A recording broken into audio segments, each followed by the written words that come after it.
Why does your marketing strategy fail in the boardroom? Let's fix this. Your CFO doesn't doubt your creativity, but they have one question most strategies never answer.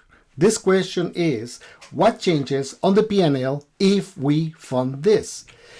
Most marketing strategies present activity like engagement, impressions, and leadership evaluates capital allocation, return on investment, payback, margins. Those are two completely different conversations. And if you walk into that room speaking activity while they're deciding on investment, you are misaligned from the start. I'm Peter Rodriguez. I've spent 30 years leading brands at the Fortune 500 level in North America, and I can tell you this. The fastest way to lose credibility is to show outputs without connecting them to financial outcomes. What really matters is things like product portfolio, pricing strategy, distribution, market share, margin increase, incremental profit, competitive advantage. If your marketing strategy doesn't connect to one of those points, it's not a strategy. It's only a presentation. Sorry to say that. But when you show the economics, everything changes. You stop asking for budgets. You start explaining an investment opportunity. Teams get very efficient at solving the wrong problem, and this is very dangerous. I've mentored and trained marketers across North America for decades, and this is a pattern I see. Most teams build strategies around marketing problems, but businesses don't fail or win because of marketing problems. They fail or win because their business model is or is not linked to solving a consumer problem. Now let me explain. Let's say that you see declining leads in your business. So you may rush to solve this by building a demand generation engine. But is that solving the real issue? You need to stop and think about that.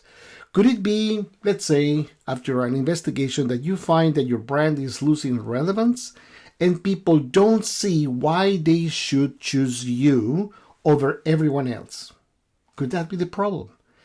When you solve the wrong problem, you don't just waste money, you waste time.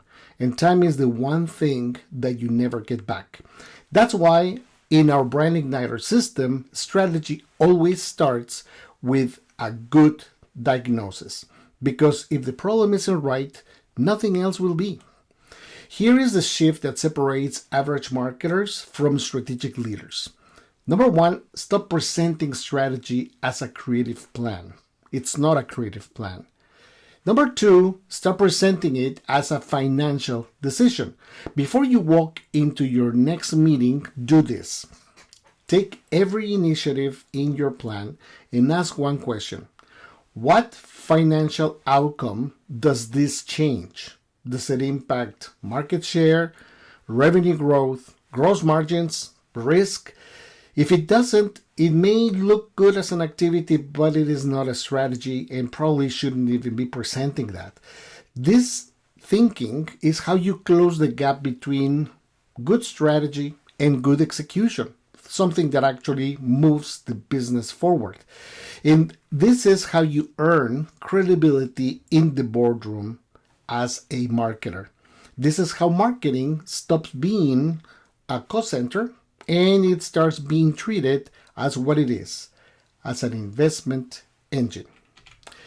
What they don't teach you about marketing, that's what we teach you in the Brand Igniter mentoring system, so you can bridge strategy and execution with real financial logic.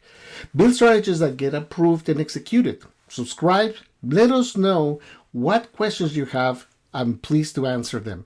And let's build your business and your career. That's it for today. Thank you for coming to our podcast, and I'll see you next time. Take care.